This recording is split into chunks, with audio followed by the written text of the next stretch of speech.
Heute will ich jetzt kurz fertig machen die NGOs und habe dort noch, in der Tendenz habe ich Ihnen gezeigt, dass es einen Gegensatz gibt zwischen einer idealistischen Herangehensweise an soziale Phänomene und einer materialistischen. Ich habe Ihnen gezeigt, dass weil NGOs aus Menschen mit Interessen bestehen, NGOs selbstsüchtige Eigeninteressen entwickeln. Ja? Und an dem Punkt hatte ich dann geendet und habe versucht, Ihnen zu zeigen, möchte Ihnen heute zeigen, dass es dadurch gewisse zyklische Abfolgen bei den NGOs gibt. Um eine NGO sozusagen aus der Taufe zu heben, um also die Agglomeration von Ressourcen, von Zustimmung, von Unterstützung, von Audience in der Öffentlichkeit zu erhalten, die notwendig ist, um eine kritische Masse von Ressourcen zusammenzubringen, haben NGOs üblicherweise charismatische Führer. Davon hat einer vor kurzem den Nobelpreis bekommen, der Professor Yunus, aus Bangladesch. Das ist ein solcher charismatischer Führer und auch wenn der heute noch in eine Versammlung geht, strahlt er die so an, dass alle, auch wenn sie mit ihm völlig uneins sind, hingerissen sind von der Vernünftigkeit seiner Gedanken und sich dort begeistern. Das können Sie ja beobachten, wenn der da im Fernsehen bei solchen Sachen kommt. Da werden ja selbst hartgesottene, völlig eigensüchtige deutsche Kleinbürger hingerissen. Um eine NGO zu betreiben, braucht man Personen, und zwar Personen, die für andere handeln und die deshalb über eine bestimmte professionelle Kompetenz verfügen, die also formale Fertigkeiten haben. Und die erwirbt man normalerweise durch eine Ausbildung, die Zugang zur Mittelschicht gibt. Dabei kann man am Anfang normalerweise damit rechnen, dass man engagierte Leute aus der Mittelschicht bekommt. Es ist ja ein Phänomen, dass alle großen Organisationen, die im Interesse breiter Massen handeln, als Führungspersonal engagierte Leute aus der Mittelschicht haben. Das ist das berühmte Fall der Revolutionäre, die ja alle keine Arbeiter waren. Der Lenin war kein Arbeiter, der Marx war kein Arbeiter. Und in der Französischen Revolution hat man festgestellt, dass der niedere Adel, der Lafayette und solche Leute da drin waren und die waren auch keine Sans-Culotten und so weiter. Und jetzt bei der Qaida sind es hochgebildete Leute, die da oben sind, aus den obersten und feinsten Familien und so. Das hat Gramsci mal so zusammengefasst, dass Volksbewegungen eben immer eine Mittelschichtführung haben. Und diese Mittelschichtführung ist häufig committed. Das sind sozusagen die Leute, die in ihrer eigenen Klasse dann als Klassenverräter wahrgenommen werden, nicht wahr? Die sozialistischen Revolutionäre aus Bankiers, Haushintergrund und so weiter. Und die sind also sehr engagiert. Wenn das aber sich allmählich ausweitet an Personal, dann nimmt die Zahl der Engagierten ab. Und wenn der Kampf länger wird und allmählich mühselig wird, dann entwickeln die auch ihre Routinen und das ist gemeint mit dem Punkt des Zyklus des Alterns der Regierungen und dann werden auch die Wertorientierungen instabil. Das können Sie bei allen revolutionären Bewegungen sehen. Ich denke dass die Führer, die die DDR aufgebaut haben, am Anfang durchaus idealistisch waren, aber sie haben dann allmählich sich den realen Bedingungen beugen müssen, so wie sie sahen, und haben daraus die Doktrin des realen Sozialismus in den realen Wirklichkeiten entwickelt, und der war dann ein bisschen anders als die großen Ideale. Das ist bei all solchen Bewegungen zu beobachten. Das können Sie ja auch bei unseren NGOs sehen. Der UNICEF-Fall war meiner Ansicht nach nur die Spitze des Eisberges, weil also dort ja jetzt Leute auf finanzieller Basis Spenden eingeworben haben und nicht mehr nur sozusagen in großem Maß das, was die kleinen Kinder für die Kriegskörperfürsorge machen, nämlich mit der Spendenbüchse durch die Straße laufen, ja, kostenlos und so weiter, vielleicht von einem Passanten ein Bonbon, aber jetzt ja, hier werden Provisionen bezahlt und dergleichen mehr. Dass das so ist, ja, ist dem deutschen Steuergesetzgeber im Übrigen seit langem klar, und damit eine Organisation gemeinnützig anerkannt wird, die Spenden sammelt, darf der eigene Verwaltungsbedarf ein bestimmtes Maß nicht überschreiten, sonst verliert sie ihre Spendenabzugsfähigkeit, weil korrekterweise der deutsche Fiskus ahnt, dass es manche Leute gibt, die Spenden einsammeln, um anschließend damit ja sonst nicht bezahlte Arbeit zur Verwaltung der Spenden verlangen, ja, sodass zum Schluss dann noch ganz wenig herauskommt.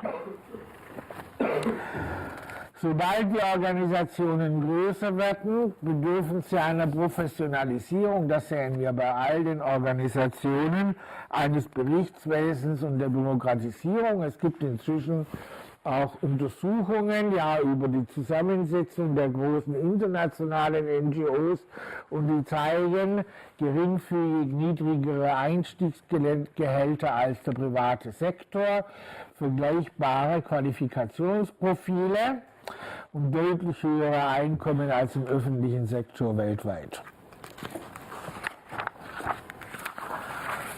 Ich habe, glaube ich, erwähnt, dass mein eigener Aufenthalt vor kurzem in Afrika mich dazu bewegt, sofern mir die Kraft bleibt, dieses Problem nochmal einer empirischen Untersuchung zuzuführen, weil fern der Kontrolle der demokratischen Öffentlichkeit in Deutschland, die von den NGOs nichts bekommt, sondern sie nur bezahlt, und in der Öffentlichkeit eines armen Landes, in der alle von den NGOs irgendwo abhängig sind, die Kontrollen gegen die Selbstprivilegierung der NGOs extrem schwach sind, um das vorsichtig auszudrücken.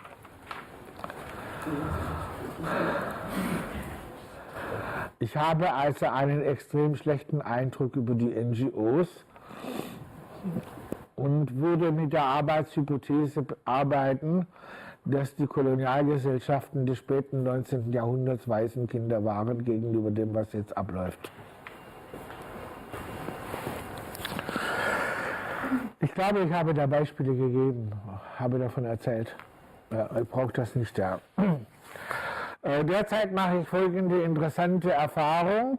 Niemand unter den afrikanistischen Kollegen widerspricht mir, dem ich das sage. Niemand engagiert sich an diese Forschung voranzutreiben, und die Ehrlicheren sagen, dass wenn ich die Forschung vorantreibe, dass ich über meinen weiteren Zugang zu Drittmitteln in Deutschland mir keine Gedanken machen müsste. Ja. So. Sie sehen, Habermas ist der blinde Faust des zweiten Teils. Ja? Er redet ja über eine vernünftige Öffentlichkeit, die simuliert ist. Was angesichts meines materialistischen Ansatzes ja völlig notwendig ist. Ja? Das ist ja die logische Konsequenz. Deshalb habe ich darauf insistiert, zwischen einem idealistischen und einem materialistischen Ansatz. Ja?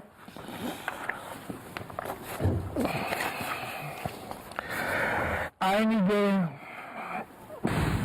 Formen ja, dieses ich würde sagen, dieser manipulativen Kreation von Wirklichkeit habe ich im Folgenden aufgelistet. Eine genauere Untersuchung des ideologischen Diskurses, etwa der FENRO, also der Vereinigung der entwicklungspolitischen Nichtregierungsorganisationen in Deutschland, zeigt, dass sie über den vorsichtig liberalen Diskurs, den die neoklassische Ökonomie etwa in den 70er Jahren noch gepflegt hat über das Entwicklungsproblems, nicht hinauskommen. Es gibt keine radikalen alternativen Strategien über das Phänomen, wir müssen was für die Armen tun. Ich habe aber in den FENRO-Publikationen nirgends mehr gefunden, dass, um die Armen in die Lage zu versetzen, nach ihren Interessen zu handeln, der Machtblock der Reichen und dessen ökonomische Grundlagen zerschlagen werden müssen. Ich habe bei der FENRO nichts mehr gelesen über radikale Agrarreformen und dergleichen mehr. Das gilt nicht nur für die FENRO, das gilt für alle diese Nichtregierungsorganisationen und sie sind weitgehend abhängig vom Mainstream. Es gibt, den habe ich wohl angegeben, einen sehr bösen Artikel von Petras in the Monthly Review, wie er zeigt, wie in diesem Zusammenhang die NGOs sogar die Selbstorganisation der Bevölkerung in radikaleren Punkten zerschlagen. Das wird umhüllt mit einem Diskurs über Werte, wobei dann die realen Interessen der Herrschaftsunterworfenen nicht geäußert werden. Das ist ein bisschen so wie die Kathetersozialisten späten 19. Jahrhundert, die ja bekanntlich auch einen Weg des Aufstiegs der Arbeiterbewegung daran sahen, dass man den Schnaps verbietet, damit die nicht so viel ihre Frauen schlagen und fleißiger arbeiten, und das würde dann schon zu was führen. Ja?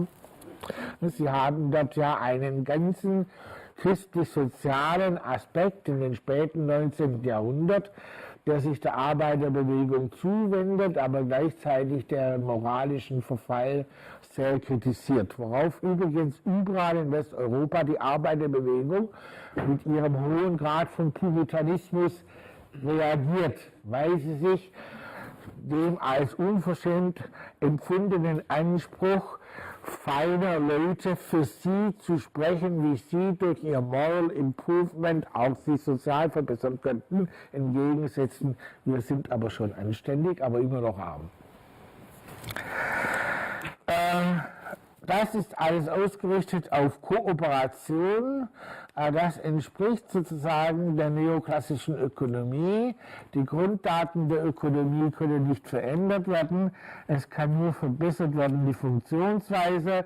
Und deshalb nützt Konflikt nichts, sondern nur Kooperation. Das steht in radikalem Gegensatz etwa zu meiner Analyse des Kapitalismus, den ich Ihnen vorgetragen habe, aus der ja hervorgeht, dass gerade der Konflikt Voraussetzung ist, dass die Interessen der Privilegierten an systematische Gesamtinteresse des Wachstums rückgebunden werden können.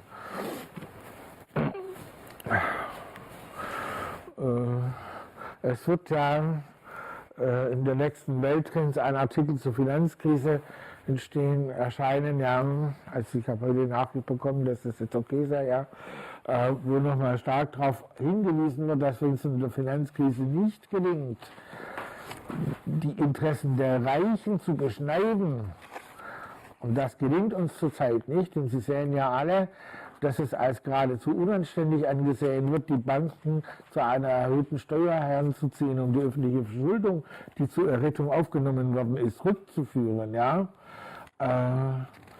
Dass wir dann ja das System gleich in die nächste Runde wieder treiben, in der es wieder kaputt geht. Was mir, um es ehrlich zu sagen, nicht so schlimm ist, ja, weil ich keine Finanzmarkttitel besitze, die pleite gehen könnten. Und auf der anderen Seite, den Markt für meine Thesen erhält. Ja? Also Wissenschaftler sind sozusagen auch wieder nicht unbedingt daran interessiert, dass man ihnen glaubt, weil sie dann länger darüber schreiben können. Ne? Jetzt zu der Rolle der Zivilgesellschaft. Mit dieser manipulativen Wirklichkeit gehört auch zusammen, dass eben nicht die gesamte Zivilgesellschaft gesehen wird. Wenn ich in ein Land der dritten Welt komme und frage, was ist die Zivilgesellschaft, dann werden mir Leute gezeigt, die relativ westlich ausgerichtet sind, Leute aus christlichen Missionsgeschichten, Leute, die vom Westen kommen. Typischerweise, dort wo ich häufiger lebe, in New Delhi, habe ich kurze Wege, weil die alle in South Delhi wohnen, wo es sich angenehmer lebt. Und wenn ich dann frage, wer hat die zivilgesellschaftliche Macht?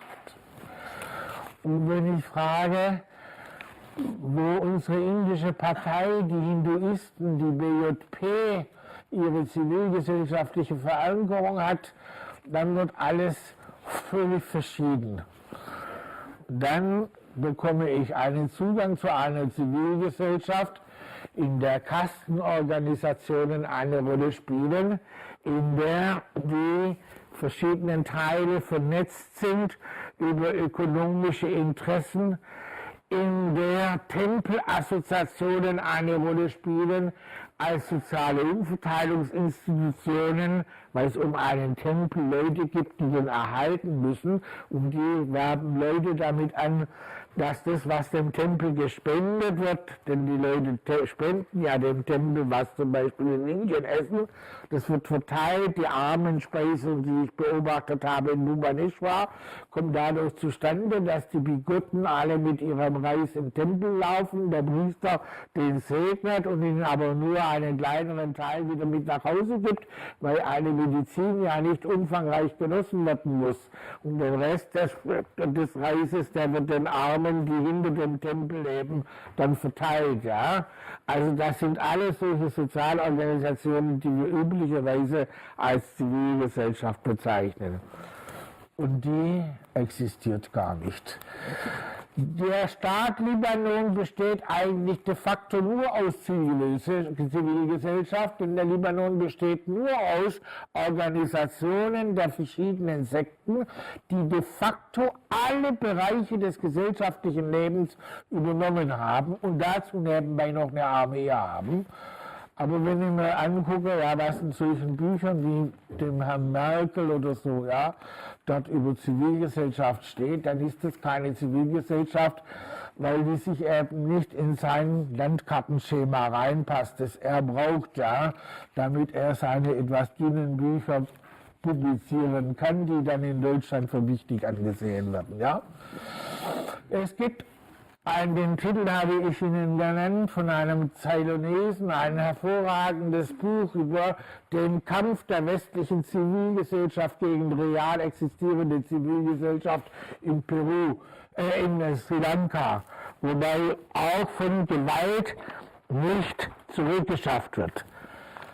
Die reale Zivilgesellschaft im Süden sind seit langem, nicht erst seit uns existierende, im Englischen anschließend aus Indien, Voluntary Organizations, die um die Agglomerationszentren der traditionellen Volkskultur herumgebildet sind. Religion, Kaste in Indien, Tempel, Heiligtümer, Großfamilien in Sri Lanka,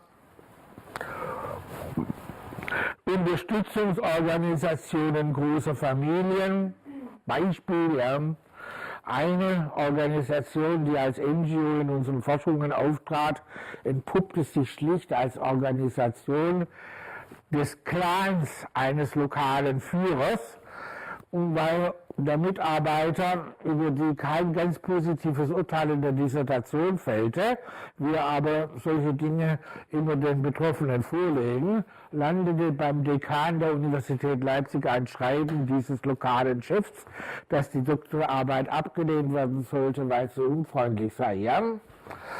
Sie sehen die Vermachtung der Geschichten, ja. Und selbstverständlich kann die Zivilgesellschaft nicht anders sein als die vermachtete Struktur mit diffusen Renten- und Klientelbeziehungen. Und das ist die reale. Ich habe das mit den Marabut-Familien erzählt aus Mali. Habe ich das erzählt? Dann gebe ich das noch. In Mali habe ich wegen meiner Malaria an vielen touristischen Dingen nicht teilnehmen dürfen, die auf der Reise vorgesehen waren.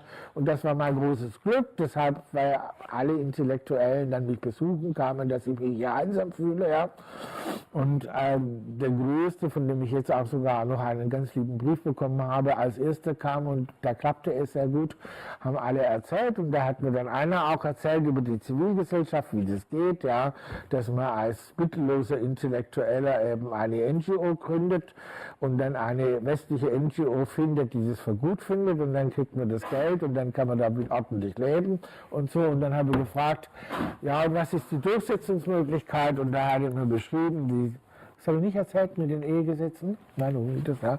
Ich habe erzählt, die reale Macht liegt bei den alten marabutischen Familien. Die haben ihre ganzen Leute an den Golf geschickt in amerikanischen Universitäten und sind jetzt gut ausgebildet und wissen, wie das System geht. Und die an westliche Donor angelegten NGOs wollten gut Wetter bei den westlichen Donor machen und haben ein Gesetz durchgesetzt, ein Ehereformgesetz, was sinnvoll war. Ich sage es ausdrücklich, was sinnvoll war. Ja.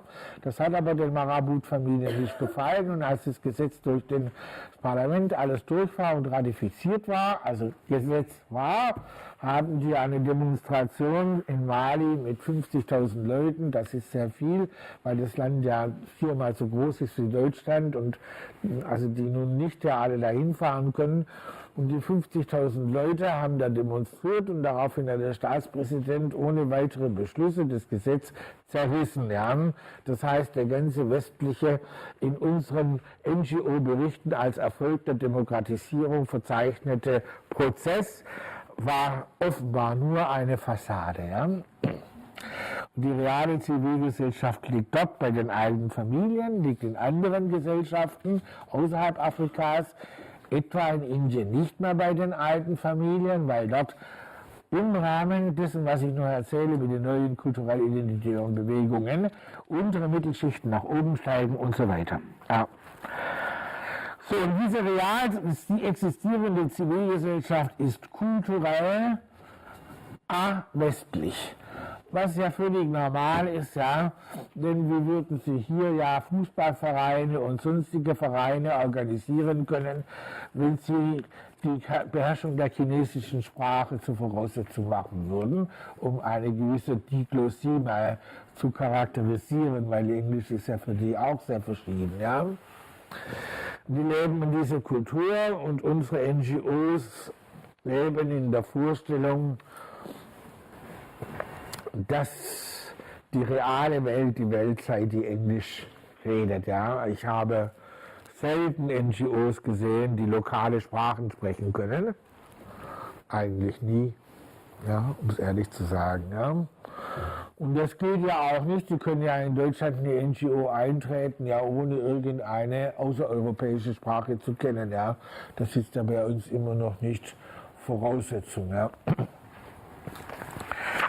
Und weil wir eine Zivilgesellschaft brauchen, weil sonst würde ja niemand ihnen Geld geben, schaffen sie sich die Zivilgesellschaft, die sie brauchen vor Ort. Das sind dann die Leute, die da überall rumsitzen, die westlich gebildet sind, eigentlich entwurzelt sind und die suchen nach einem Kooperationspartner. und auch zum Teil lokale NGOs, lokale Unternehmer der Wohltätigkeit, die wissen, wie mit diesem System manipulativ umgegangen werden kann, häufig mit einem sehr viel höheren Reputation bei uns als dort.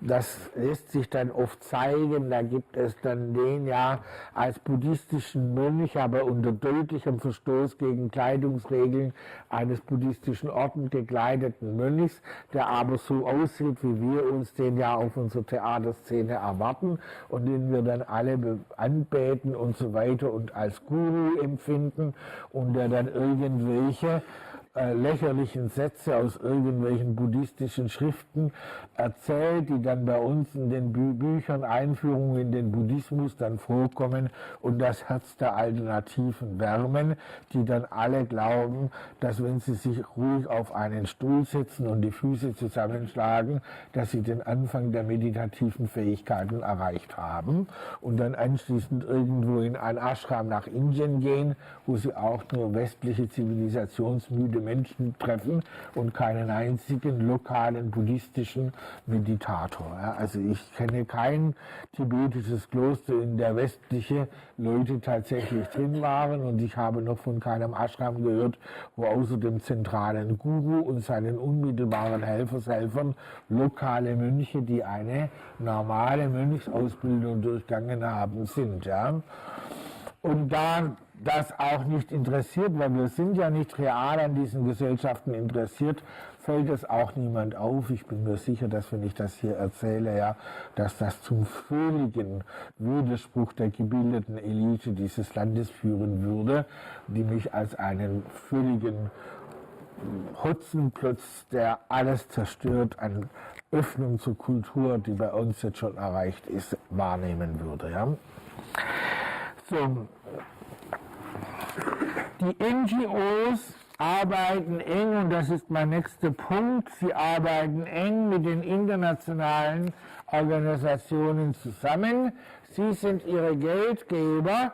Im Allgemeinen wird kalkuliert heute, dass NGOs zwischen 30 und 70% ihres Geldes von internationalen staatlichen Entwicklungsorganisationen bekommen, weil sie den Anspruch erheben, besser als die GTZ, die staatlichen Verwaltungseinheiten, Entwicklungshilfe durchführen zu können, weil sie eben ein engagierteres Personal hätten, freundlicher sind, weniger irgendwelche bürokratischen Probleme hätten und sonst irgendwas.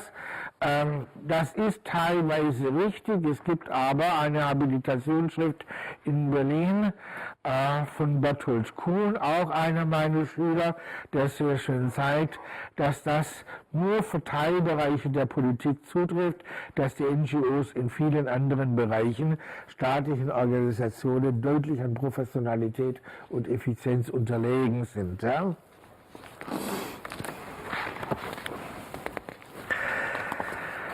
Das, was ich am Schluss hingeschrieben habe und was ich jetzt heute nicht mehr lange vertiefen will, ist, das, wie ich es Ihnen dargestellt habe, läuft deutlich hinaus. Die Existenz einer Rente, denn die Rente, die NGO kanalisiert Geld, das ihr nicht gegen gleichen Tausch von einer westlichen Instanz gegeben wird. Das kanalisiert sie an eine Targetgruppe, die auf eigenen Weg an solches Geld nicht kommen kann. Und die deshalb, ich sage es zynisch, das dienstfreudige Gesicht machen muss, das die NGOs für ihr Glanzfoto braucht. Und daraus ergibt sich, weil die NGO mehr materiell tauscht, als sie von der Target Group bekommt, die Target Group der NGO ein nicht materielles, für sie mit geringen realen physischen Kosten versehenes Gut liefern muss, nämlich Illusion. Die NGO erwirbt mit diesem Verhalten eine Art von Gutschein auf gutes Gewissen, Dieses dienstfreudige Gesicht auf der Hochglanzbroschüre wirkt als ein Gutschein für gutes Gewissen, das einem Geldgeber im Westen serviert wird. Und sofern es der NGO gelingt, und deshalb haben meine Kollegen sehr recht, dass ich dort mit großem Widerstand der NGOs rechnen muss, wenn ich diese Sachen aufdecke. Der Tauschvorgang ist so lange gewährleistet, bis niemand sagt, des Kaisers neue Kleider. Und folglich wird dieselbe Strategie verfolgt wie im Märchen des Kaisers neue Kleider. Wer die Wohltaten der NGOs nicht sieht, ist entweder nicht postmodern, nicht postkolonial, nicht up-to-date, bösartig, geldgierig, veraltet oder sonst irgendwas. Wäre er das nicht, dann würde er sehen, so wie die Höflinge im Märchen des Kaisers neue Kleider. Und da Intellektuelle ja bekanntlicherweise das Lied des Herrn singen, der sie bezahlt, mit Ausnahmen, ja, aber ihre Vorstellung, ja, dass im politischen Prozess die Intellektuellen progressiv waren, das ist falsch, ja. Um einen großen Konflikt zu nehmen, den Algerien-Konflikt, in dem die Intellektuellen, ja, wenn man den Zeitungen glaubt, eine große Rolle spielten gegen den Krieg, haben mir alle konservativen Vertreter bestätigt und auch die linken Intellektuellen, dass die Masse der Intellektuellen natürlich französisches Algerien war, und so sieht das auch in den Umfragen aus. Ja? Also, die Intellektuellen stricken an dieser Wirklichkeit mit, weil der Begriff Political Correctness ist ja ein Aspekt dieses Prozesses, weil die meisten nicht das Rückgrat haben, politically unkorrekt zu sein. Ja? Und so konstruieren sie an dem Bewusstsein weiter, und sie sind damit ja sozusagen der organische Intellektuelle der Industrie-NGO. Ja, das, was Gramsci den organischen Intellektuellen bezeichnet hat, den, der sozusagen die Rechtfertigung für die Machtansprüche eines bestimmten gesellschaftlichen Segments bringt. Und ich habe den Satz so formuliert, weil das, was derzeit in der Bundesrepublik im Fach internationale Beziehungen als Konstruktivismus läuft, ja nichts anderes ist als eine Verherrlichung eines bestimmten politischen Diskurses als political correct. Die Konstruktivisten in Deutschland, in internationalen Politik, haben ja noch keine ernsthafte Studie hervorgebracht, in dem sie mal gezeigt haben, warum und wie in der Bundesrepublik politisches Bewusstsein in Bezug auf Außenpolitik anders konstruiert wurde als unter dem Kaiserreich. Das wäre aber die interessante Frage. Ja, warum? Ja, und da wird man darauf kommen, weil die herrschende Klasse in der Bundesrepublik nicht was anderes konstruiert hat, sondern, das ist dann sozusagen die wirkliche Konstruktion, am 8. Mai 1945 definitiv mitgeteilt bekommen hatte, dass ihre Einschätzungen über die Funktionsweise der internationalen Politik und der möglichen Stellung Deutschlands in diesem internationalen System grob fehlerhaft war. Das soll nach den Memoiren sogar dem Heinrich Himmler aufgefallen sein, der im April 1945 seiner Sekretärin gesagt hat, wenn es nochmal zu machen hätte, dann würde es anders machen. Ja? Und das hat die deutsche Bourgeoisie generell 1945 begriffen, und deshalb hat sie eben eine andere Außenpolitik gemacht als die unter dem Kaiserreich. Ihre Wertvorstellungen, das wäre ein interessanter Punkt, ja, aber ihre Wertvorstellungen haben sich meiner Ansicht nach nicht radikal verändert, aber ihre Wirklichkeitseinschätzung Gott sei Dank. Jetzt zu den Fragen international. Sind jetzt zu den NGOs noch Fragen? war es ein bisschen schlimmer Tobak, ja. Aber nach Weihnachten darf es ja ein bisschen auch lustig anfangen, ja.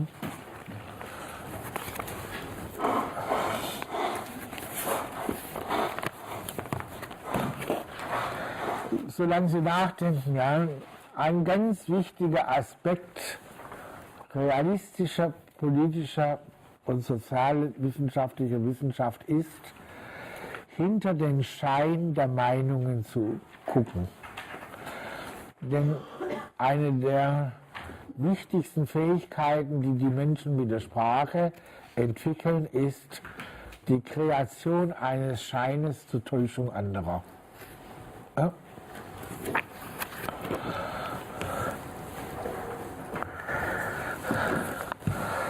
Und falls Sie mal mit Psychoanalytikern reden, werden Sie feststellen, dass wenn die reale Gesellschaft das nicht korrigiert, die Menschen auch dazu neigen, den eigenen geschaffenen Schein für ihre eigene Wirklichkeit zu halten, was dann zur Folge hat, dass wenn die Wirklichkeit mit 45 bis 50 durchschlägt, dass sie dann psychisch oft krank werden.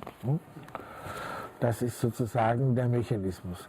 Insofern besteht Wissenschaft immer im Hinterfragen und der Instrumentalisierung von Vorstellungen und Illusionen. Es geht also nicht darum zu leugnen, dass Illusionen und Vorstellungen eine große Bedeutung, auch eine selbstständige haben können, aber sie sind vermittelt, sie sind nicht Dinge an sich. So, jetzt darf ich weitermachen können mit den internationalen Normen. Die Frage ist, warum wird das Verhalten der Akteure im internationalen System vorhersehbar? Normen des Verhaltens haben immer den Aspekt der Vorhersehbarkeit, und um die Vorhersehbarkeit auch nicht zu Irrtümern machen lassen, sind sie verbunden mit Sanktionen. Wenn Sie nicht wüssten, dass in Deutschland rechts gefahren werden müssten, auf der Straße, dann hätten Sie ein irres Problem, die Straße zu überqueren. Wie ich, wenn ich in Indien bin, weil ich auf die deutsche Norm rechts wird gefahren eingerichtet bin, müssen meine indischen Freunde immer höllisch mit mir aufpassen, weil ich manchmal an die falsche Seite gucke und dann genau in die Autos reinlaufe. Ja? Also unser Verhalten wird gesteuert über die Vorhersehbarkeit von Verhalten anderer, und das muss normiert werden, weil die anderen nicht notwendigerweise dieses Verhalten haben. Es ist zwar wurscht, auf welcher Seite man eigentlich fährt, aber es muss normiert werden, dass es auf einer Seite ist, auf rechts, weil sonst nichts mehr vorhersehbar ist. Und wenn einer dann doch links fährt, obwohl kein Auto kommt, bestraft ihn die Polizei gleichzeitig, weil hier der Versuch unternommen wird, das normierte Verhalten aufzulösen, und das könnte im Ernstfall schwierig werden. Mit solchen Normierungen werden auch konkurrierende Rechtsgüter geschützt. Aus dem Prinzip der Freiheit ergibt sich ja, dass wir unter Umständen konfligierend gleiche Rechtsgüter anstreben. Ja? Also jeder will den Goldklumpen haben, der auf der Straße liegt, ja? Aber es muss dann irgendwo ein Eigentumstitel da sein, weil wir uns sonst bitter kämpfen würden, denn der Goldklumpen ist ja wahrscheinlich so viel wert wie ein Lottogewinn, ja, und so weiter. Ja. Also, die Konflikte werden normiert mit Regelungen, in denen festgelegt wird, was wird gemacht, was darf nicht gemacht werden. Und alle im Prinzip interagierenden Akteure müssen also irgendwelche solche Regelungen treffen, die der Vorhersehbarkeit, der Regelung und auch der Abgrenzung von Rechtsansprüchen dienen. Und das gilt auch für international agierende Akteure. Und dabei gibt es im Wesentlichen zwei Gruppen, solche, die Staaten sind und solche, die nicht Staaten sind. Staaten, haben wir am Anfang besprochen, haben bestimmte Privilegien, die wir heute nicht vertiefen müssen.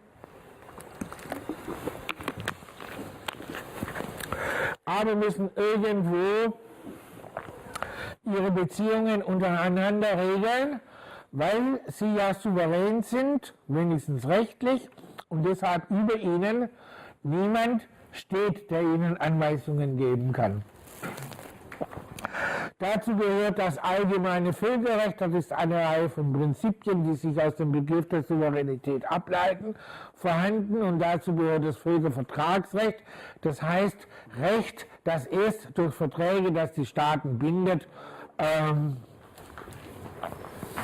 entsteht. Ja. Zum allgemeinen Völkerrecht gehört zum Beispiel ein Friedensgebot. Ja. Das wäre also, wenn man Gewalt gegen einen Staat annimmt, sich mit ihm automatisch im Krieg befindet. Ja.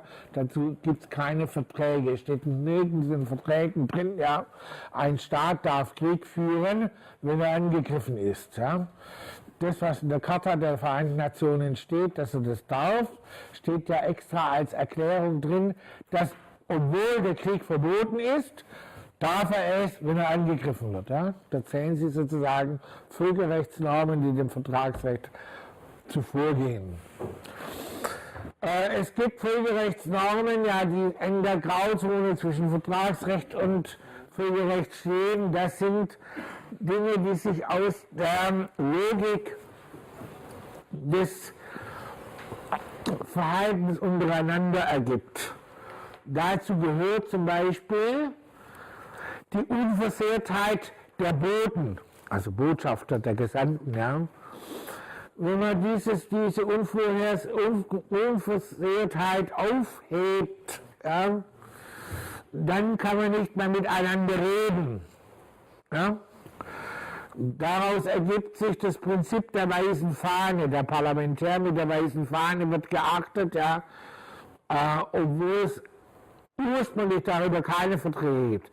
Inzwischen sind solche Dinge allerdings weitgehend in Verträgen drin, ja, etwa in den Genfer Konventionen über den diplomatischen Dienst. Ja. Es gibt dann ein explizites Völkervertragsrecht, das für alle gilt, wenn eine genügend große Zahl es unterschrieben hat. Dazu gehören viele internationale Konventionen, unter anderem auch die Kriegskonventionen. Also was ist im Krieg erlaubt, was ist im Krieg nicht erlaubt. Ja? Zum Beispiel Freischäler, das wird die deutsche Öffentlichkeit in absehbarer Zeit rasch beschäftigen, weil ja Berlin sich entschlossen hat, heroisch den Afghanistan-Krieg fortzuführen. Und das in einer Situation, wo die Taliban schon in der Hauptstadt in der Lage sind, militärische Artillerieangriffe durchzuführen. Ja. Ich habe das gestern Abend im Fernsehen gelesen und daran gedacht, jetzt sage ich es mir, ich habe dem Staatssekretär Erle geschrieben, dass mich das alles erinnert an Guy Mollet 1956, als er in den Algerienkrieg gegangen ist. Ich habe eine ziemlich unverschämte Rückantwort erhalten, ja, was sie alles so toll machen, ja, und ich sehe, dass sich das Berliner Personal völlig einig ist, diesen Krieg fortzuführen, unter gewissen Apparancen, unter gewissen Anpassungen und so weiter. Und ich sehe schon, ja, das ist ja das Problem an dem Angriff an Kunduz, dass die Maschinerie zur Belügung der öffentlichen Meinung voll funktionsfähig ist. Denn was dort passiert ist mit den Tanklastzügen, ist ja nun offensichtlich von vornherein beschlossen worden, die Bevölkerung anzulügen. Das hat nun nicht geklappt. Die Reaktion von Berlin wird nicht sein, in Zukunft nicht die Bevölkerung anzulügen, sondern sie besser anzulügen. Ja? Also ich habe nicht den Eindruck, ja, dass da ein Unglück passiert ist, ein Kunduz ja mit einem Offizier, ja, der nun tatsächlich relativ dumm was gemacht hat, ja, sondern ich habe den Eindruck, dass das sich völlig logisch, ja, aus den Dispositionen ergibt, die da sind, und deshalb kann man den Offizier auch nicht disziplinarisch bestrafen, weil der nur gemacht hat, ja, was sich aus der Logik ergab, und die Logik hieß, keine deutschen Soldaten, lässt sich nicht verheimlichen, weil man einen Totenschein ausstellen muss. Also Bomben, kein Spähtrupp, ja. Zivilisten in Afghanistan verschleiern, die kommen ja in Deutschland nicht an, sieht man normalerweise nicht, ja, also leugnen, ja. Und ansonsten ja, so wenig wie möglich Informationen raus. Ja? Das scheint mir der Plot von Kundus zu sein. Ja? Und der ist jetzt irgendwo hochgekommen, ja, weil irgendjemand was genauer zu klären ist, dann die 140 zivilen Toten doch ein bisschen zu viel war.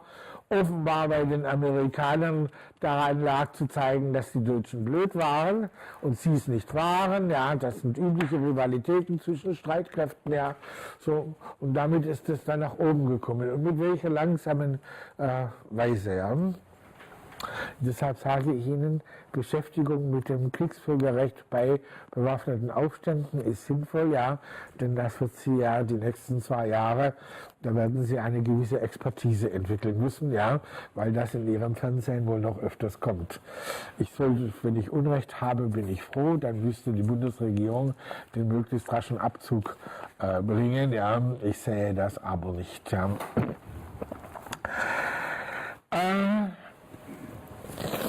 Dann gibt es rein bilaterales Vertragsrecht, das in Verträgen zugesichert wird, zwischen 2 Ländern, ja, das ist relativ klar. Für das Völkervertragsrecht gilt im Allgemeinen das Prinzip, dass niemand gebunden werden kann, der nicht unterschrieben hat. Also die Staaten können sich nur selbst binden. Das ist aber ein problematischer Satz, weil etwa am Beispiel des nuklearen Nicht-Atomwaffen-Weiterverbreitungsvertrag ja Nordkorea nicht unterschrieben hat, aber im Namen des Prinzips der Nichtweiterverbreitung unter Druck gesetzt wird. Und wenn es unterschrieben hätte und dann trotzdem das täte, ja, dasselbe passieren würde.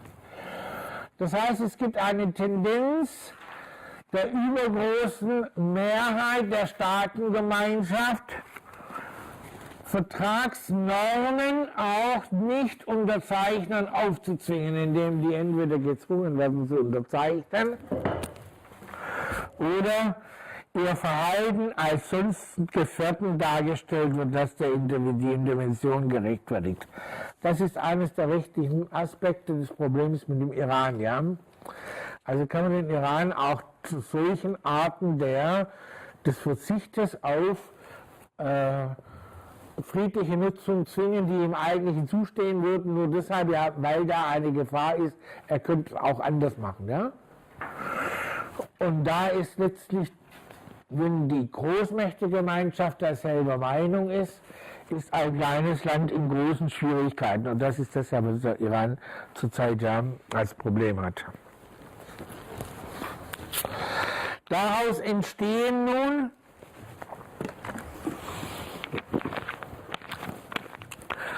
relativ feste Verhaltensregeln, die wir üblicherweise als Normen bezeichnen.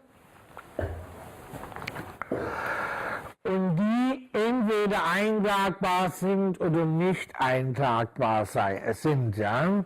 Das ist eine andere Frage, darauf komme ich noch. Ja? Gleichzeitig entwickelt aber auch die Staatengemeinschaft solche Dinge wie Standards der Zivilisation. Das ist einer der ganz interessanten Begriffe, weil am Beginn des Völkerrechts ja steht die Frage, wer kann Träger von Rechten sein?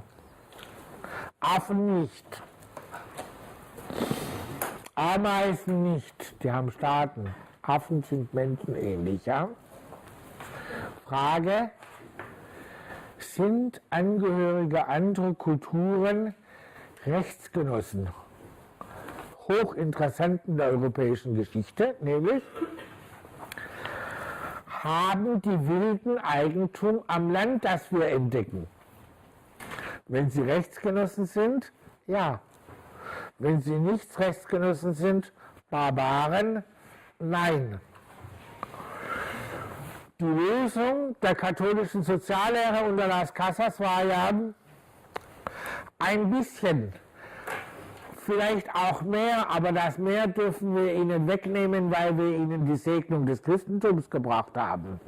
Und das ist so wertvoll, dass das, was sie verloren haben könnten, eigentlich gering ist. Ja? Deshalb dürfen wir sie versklaven, weil das immer noch besser ist, als im Zustand des Heidentums frei in die Hölle zu gehen. Also, die Frage ist, wer gehört dazu? Und dazu ist ganz deutlich in der heutigen Staatengemeinschaft zu sehen, wer bestimmte Standards respektiert. Die Kampagne gegen die Achse des Bösen ging genau gegen Länder, denen vorgeworfen wird, dass sie die Standards nicht respektieren. Ländern, die frisch entstehen, wird die völkerrechtliche Anerkennung verweigert, weil sie die Menschenrechte nicht respektieren würden. Ich vermute, dass es inzwischen in Afrika eine Vielzahl von politischen Systemen gibt, die de facto Staaten sind, als Staaten funktionieren, die aber kein Mensch als Staat wahrnimmt, weil unsere politischen Vertreter sagen, die respektieren nicht die Menschenrechte, die sind unzivilisiert. Das wird noch nicht sehr offen gemacht, aber immerhin. Die Frage bei den Palästinensern, wann werden die Palästinenser als Staat anerkannt, hat auch den Aspekt nur, wenn sie bestimmte Standards respektieren. Dazu gehört zum Beispiel, dass man heute sagt, ja, ihr müsst die Selbstmordattentäter beseitigen, denn wer Selbstmordattentäter bei sich beherbergt, der gehört nicht zur zivilisierten Welt und folglich kann er auch nicht anerkannt werden. Ja? Also Standards sind sozusagen Verhaltensmuster im Inneren eines Landes, die eigentlich nicht einklagbar sind, aber die die Rechtsgenossenschaft begründen. Und dann gibt es Regeln, die beziehen sich eigentlich nur auf die Vorhersehbarkeit. Dazu gehört zum Beispiel,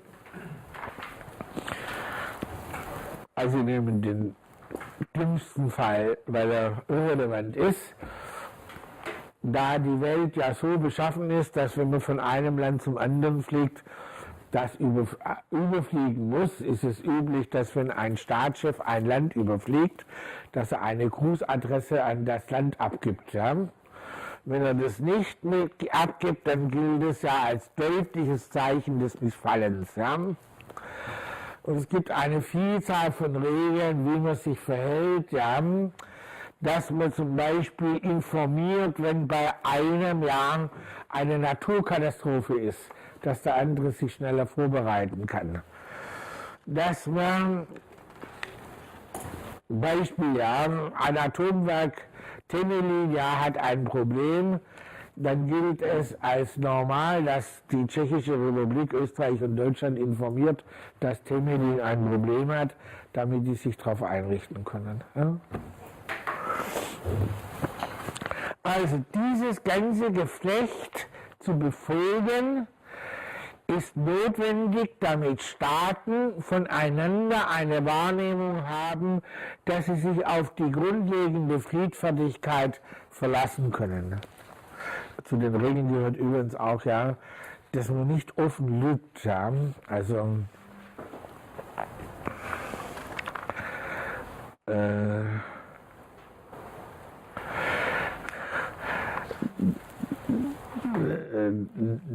zum Beispiel, dass man also nicht sagt, man hat nicht die Absicht in absehbarer Zeit einen Krieg anzufangen, sondern dass man sich dazu nicht äußert. Ja. Insofern die Ulbricht-Stellung, niemand hat die Absicht, eine Mauer zu bauen, die war zynisch. Ja. Richtig wäre gewesen, sich nicht zu äußern. Ja. Also da hat er sozusagen gelogen und dem glaubt man nicht mehr, wenn der wieder was sagt, dann ist da immer jemand, der eben lügt. Ja. So. Dann das, was man als Verrechtlichung des internationalen Systems anspricht, das ist der nächste Punkt, ist, dass wir eine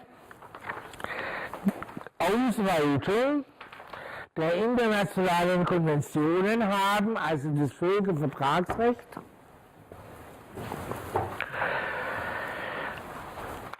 und zwar multilaterale und bilaterale.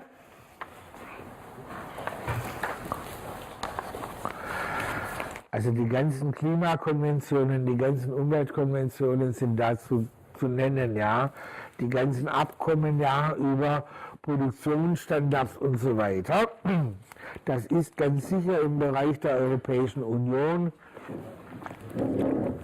sehr viel ausgiebiger, deshalb will ich ja die Europäische Union auf jeden Fall behandeln. Im Bereich der Europäischen Union haben wir ja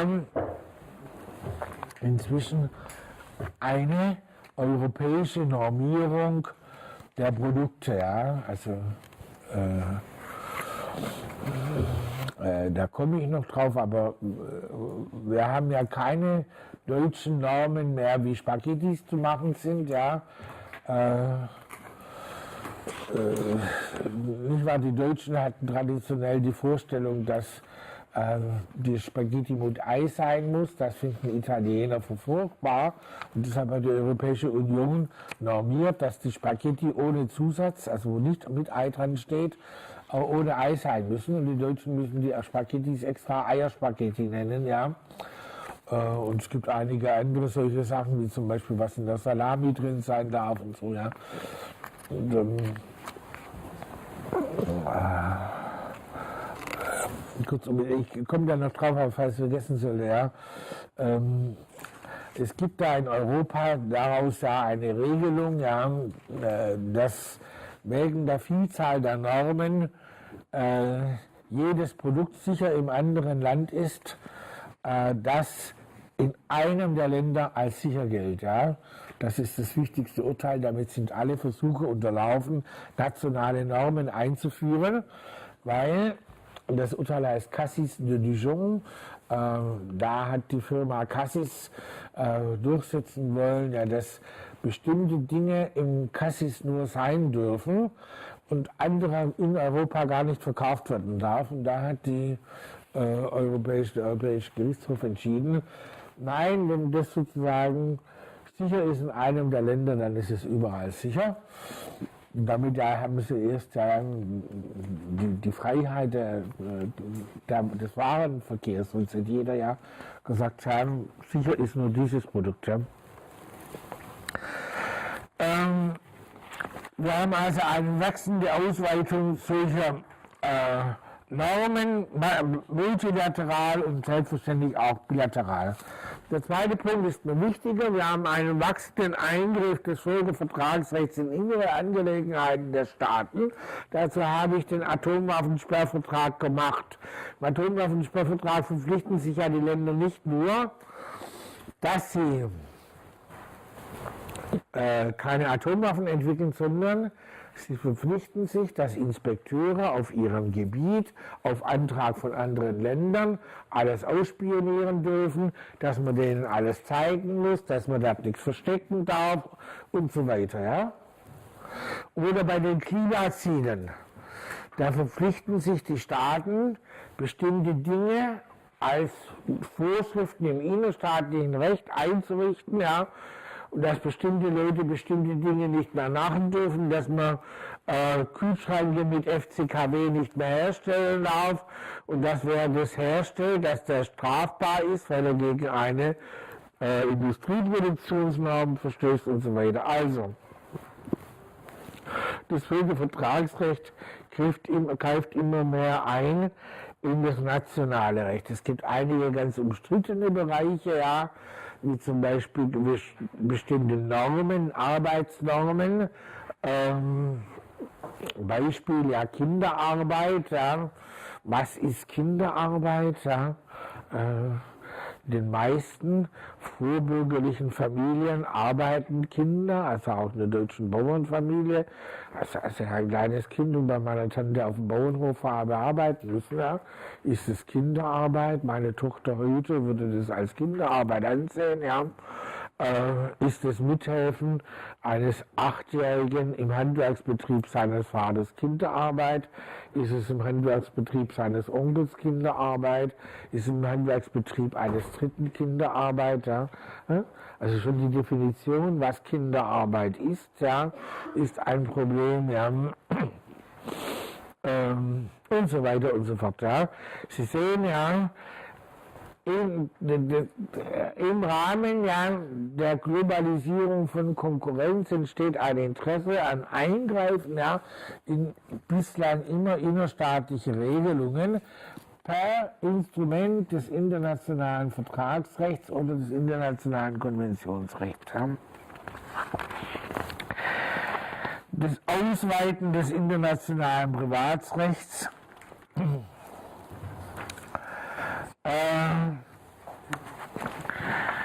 das wäre ja, was wir heute beobachten, dass die Zunahme der Wirtschaftsbeziehungen dazu führt, dass Standards des kaufmännischen Rechtes internationalisiert werden. Also es gibt ja im Privatrecht bei Kaufleuten bestimmte Rechtsregelungen, die so nicht für alle Leute gelten, weil sonst die Interaktion nicht funktionieren würde. Wenn Sie hier auf der Grimmaischen Straße irgendjemand zurufen, dass Sie kaufen wollen, das T-Shirt für 20 €, da kann der Sie wahrscheinlich nicht verpflichten, es dann doch zu kaufen. Wenn Sie auf eine Auktion gehen und das Händchen heben und der 20 sagt, ja, dann müssen Sie zahlen, sonst sind Sie schadensersatzpflichtig, wenn der 3-mal geklopft hat, ja, dass Sie das nicht zahlen. Ja. So gibt es im kaufmännischen Vertragsrecht eine große Zahl von Dingen, die auch mündlich sein müssen, denn viele der Verträge können ja gar nicht schriftlich mehr abgeschlossen werden. Ja. An der Börse Geschäfte werden ja durch Zuruf erklärt, ja, und im das ist das, was ja immer jetzt kommt, was die Finanzjongleure da alle handeln, ja, das wird ja zu einem großen Teil, wenn ich es richtig sehe, in Telefongesprächen erledigt, wo 2 Akteure miteinander ausmachen, so ist das Geschäft, und irgendwann am Nachmittag schreibt die Sekretärin die Aktennotiz, dass das so sein soll. Ja? Und wenn er dann sagt, es ist aber nicht so, dann ist er schadensersatzpflichtig, ja, weil der ja sonst ein Geschäft verloren hat. Diese ganzen Regelungen in solchen Bereichen nennt man Lex Mercatore, also die Handlung, das Recht des Handels. Ja. Und da beobachtet man inzwischen ja die Herausbildung eines stark durch die EU und durch die USA bestimmten Handelsvertragsrechts. Auch das wird derzeit untersucht durch eine Doktorarbeit an meinem Lehrstuhl. Ja. Und was dabei rauskommt, ist sehr faszinierend, ja, weil das sozusagen sich völlig spontan, naturwüchsig ja, herausbildet als praktisch unter den Kaufleuten. Die wichtigste Instanz des Richterrechtes, die es dazu gibt, ja, ist aus verschiedenen Gründen bisher noch das Amtsgericht New York Süd, aus dem Grund, weil die meisten Konzerne als Gerichtssprengel für ihre Geschäfte im Streitfall das Amtsgericht New York Süd festlegen und dann der Gerichtssprengel New York Süd eben da entscheidet. Sie wissen, was New York Süd heißt, ja. Das heißt der Gerichtssprengel der Wall Street, ja. Ist doch völlig klar, ja. In der Gerichtssprenglerorganisation des Staats New York, ja, ist eben Manhattan Süd, ist halt New York Süd, ja, ist der Staat New York Süd, ja. Damit habe ich, glaube ich, das auch. Doch, halt ja noch nicht, ja. Und in dem Zusammenhang entsteht auch ein immer wachsendes Recht der privaten Akteure im Ausland, weil eben immer mehr Leute sich im Ausland aufhalten, die lange gepflegte Lösung bis in die Zeit des Kolonialismus war, dass der Ausländer seinem Konsul entsteht und diesem ein besonderes Recht. Ja, diese Konsul, das wird in den europäisch-ottomanischen Beziehungen entwickelt, sprechen Recht über die Fremden, die ihrer eigenen Nation angehören, in den Plätzen. Das sozusagen versteinerte Mahnmal einer solchen Sache ist das Zentrum von Shanghai, weil das lauter Konzessionen waren, wo ausländische Konsuln Recht gesprochen haben, und das hat die Volksrepublik jetzt zum großen Geschäftszentrum von Shanghai entwickelt. Und wenn Sie die Skyline von Shanghai sehen, ja, dann sehen Sie sozusagen, was dort aus diesem Rechtskontakt entstanden ist. Ja.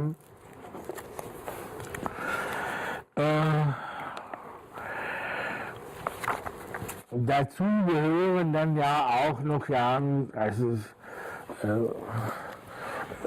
Probleme im Familienrecht und dergleichen, die außerordentlich komplex sind, ja, die ganzen Sorgerechtsgeschichten, ja, die international immer mehr Schwierigkeiten machen, weil halt in islamischen Ländern ab dem 8. Jahr der Vater zuständig ist, unter dem Eindruck der Feministen in Deutschland Väter unfähig sind, Kinder zu erziehen und folglich davon befreit werden müssen. Ja.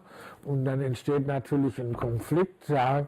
Und der letzte Irre war aber genau andersrum. Ja. Da war die Schwiegermutter der Meinung, dass der Vater es nicht kann, ja, und hat ein Algerien für 3 Jahre ein Kind entführt, ja, bis er das dann bekommen hat, ja, auf höchster Ebene ausgehandelt. Ja. Solche Dinge müssen alles sozusagen allmählich im Sinne eines internationalen Privatrechts geklärt werden, weil kein Mensch Lust hat, ja, sich darüber groß rumzustreiten. Ja. Es muss irgendwo rechtlich definitiv geklärt werden. Und da entwickelt sich sowas, die Vorstellung, ja, der Theoretiker internationale Beziehungen, dass wir eine Verrechtlichung hätten. Ja. Das geht weiter, ja, zu Dingen, ja, die nicht rechtlich normiert werden, aber in denen Standards entwickelt werden, nun nicht mehr nur in Bezug auf Menschenrechte und Behandlung, also wer ist anständig, sondern auch auf Produktionsverfahren. Das ist der ganze Prozess des Labeling und des Shaming, ja, dass also ein internationales Unternehmen heute Absatzrückgänge befürchtet, wenn irgendwelche Leute draufkommen, dass er hochgiftige Substanzen zum Färben der Stoffe benutzen lässt, die er dort verwendet. Das können Sie jetzt heute überall sehen, wie internationale Unternehmen sich dieser Art der Gegenwerbung entziehen, indem sie das alles unter den Griff kriegen wollen und dabei als Kontrollmacht das Shaming ist, also NGOs, die da rumreisen, die das feststellen und die dann das dokumentieren und das erzählen. Fair Trade ist ein Aspekt. Ähnliches ist im Bereich der Menschenrechtskampagnen. Auch dort gibt es keine rechtlich bindenden. Leute können Menschenrechte nicht einklagen. Es gibt zwar Konventionen darüber, aber eben ohne Klageweg. Dort ist der große Vorgang des Shamings die europäische KSZE-Akte gewesen, weil ja die europäische Entspannung ab 1974, also nach der Konferenz über Zusammenarbeit und Sicherheit, ja darauf beruhte, dass der Osten glaubte, er kann die Ergebnisse des Zweiten Weltkriegs sichern, wenn der Westen sie anerkennt, und der Westen, das ist der Kern der deutschen Ostpolitik, der Westen glaubte, dass wenn der Osten aufhört, nur noch in militärischen Kategorien zu denken, weil man ihn sicher macht, das westliche Gesellschaftsmodell so überlegen und so ansteckend ist, dass der Osten sich von innen auflöst. Das hieß Wandel durch Annäherung. Das ist die Strategie, die zur deutschen Einheit führte. Ja? Das ist das Vermächtnis von Brandt. Ja? Das sind die Tutzinger Thesen. Ja? Und selbstverständlich hat man bei der Nichtbeachtung dann der Charta der Menschenrechte Shaming betrieben. Also die Charta 76 in der Tschechoslowakei, ja, der Brauer hat noch vor kurzem gesagt, das Wichtigste an der Konferenz von 74 war, dass alle Menschen den Korb 3, also Menschenrechtsrespekt und so weiter, in ihrer offiziellen Zeitung vor Ort nachlesen konnten, ausschneiden konnten und sagen konnten, in der Pravda stand es doch. Ja? Das ist heute zunehmend auch in anderen Bereichen wie Menschenrechte. Ja. Denken Sie zum Beispiel an die Menschenrechtskampagnen, die die Tibeter unmittelbar vor den Pekinger Olympischen Spielen losgelassen haben. Ja. Und das ist auch so vorgeplant gewesen. Viele der Menschenrechtsaktivisten in China waren hocherfreut über die Vergabe der Spiele nach Peking, weil sie davon ausgegangen sind, dass man dann solche Sachen machen konnte. Und es scheint so, dass das zweitwichtigste Organisationsziel der chinesischen Regierung war, zu verhindern, ja, dass solche Kampagnen in den Gesichtskreis der westlichen Besucher kommen, einschließlich dem Abtransport der Leute, von denen vermutet wurde, dass sie bei solchen Kampagnen auftreten würden. Und weil das schon eine Rolle spielt, sehen Sie ja auch daran, ja, dass bei einigen Dingen, ja, wo in China noch Prozesse stattfinden, zwar die Prozesse stattfinden, aber die Zuschauer, die daran interessiert sind, in China alle plötzlich an irgendwelchen Straßenbrücken auf so unüberwindbare Verkehrshindernisse stoßen, dass sie da nicht ankommen, dass sie nicht an dem Shaming teilnehmen können. Ja?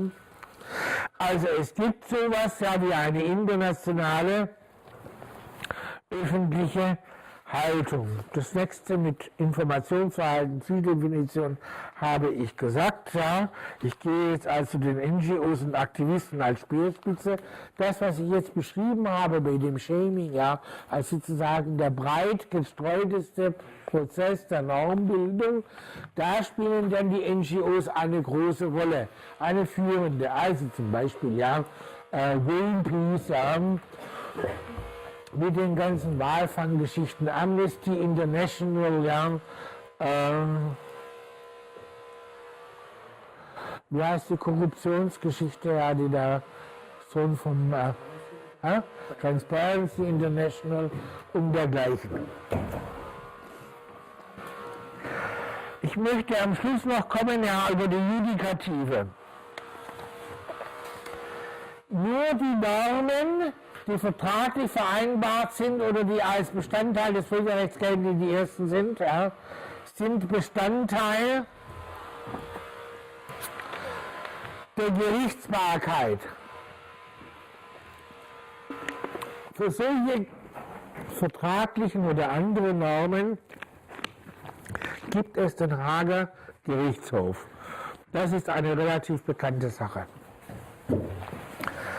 Für Konflikte im Bereich der Standards, im Bereich der Wirtschaftsbeziehungen gibt es einen Streitschlichtungsmechanismus bei der WTO.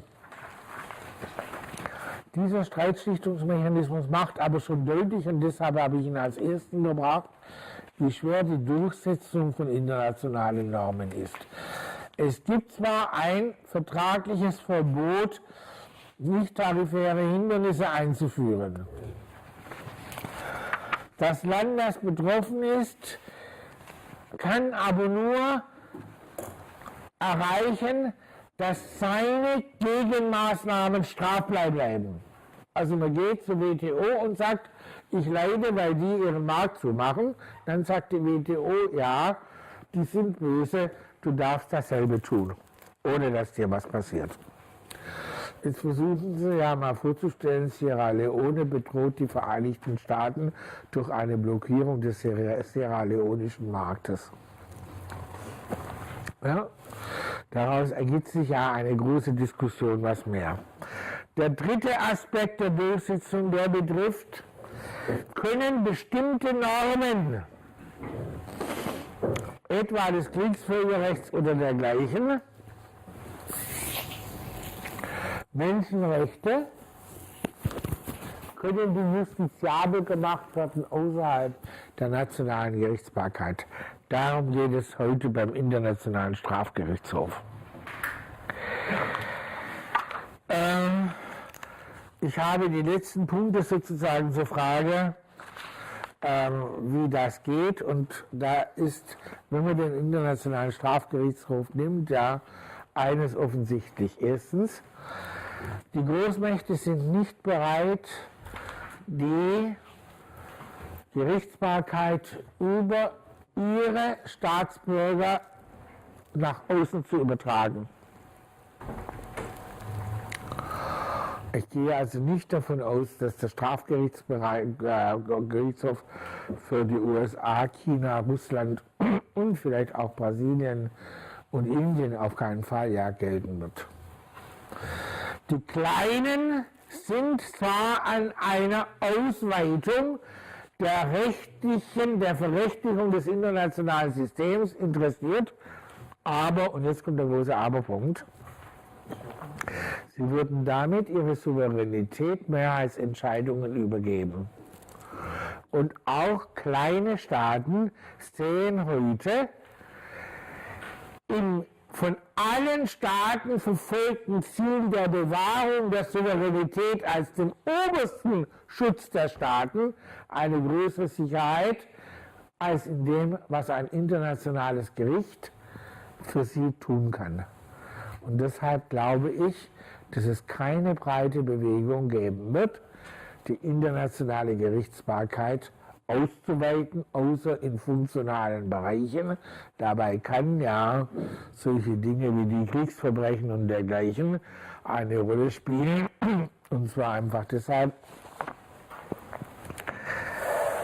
weil die moderne Großmacht ja normalerweise so stark ist, dass sie Kriege nicht unbedingt zu genozidartigen Geschichten ausweiten will. Ja?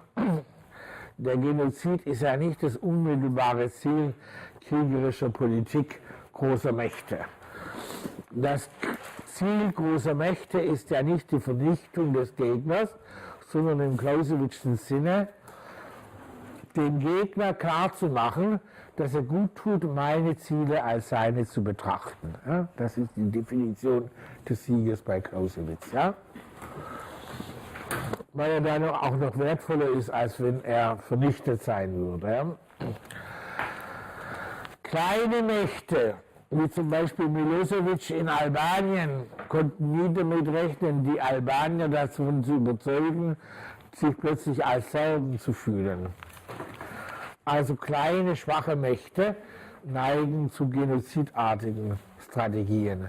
Reiche mit heterogenen Bevölkerungen im Allgemeinen nicht. Ja. Ich denke also, dass das, was sich derzeit abspielt, viel damit zu tun hat, dass bei der Rationalisierung des Großmächtesystems, auf das ich am Schluss komme, nur die Abartigkeiten kleiner Mächte beseitigen muss, mit denen das System nicht viel anfangen kann. Das war's für heute.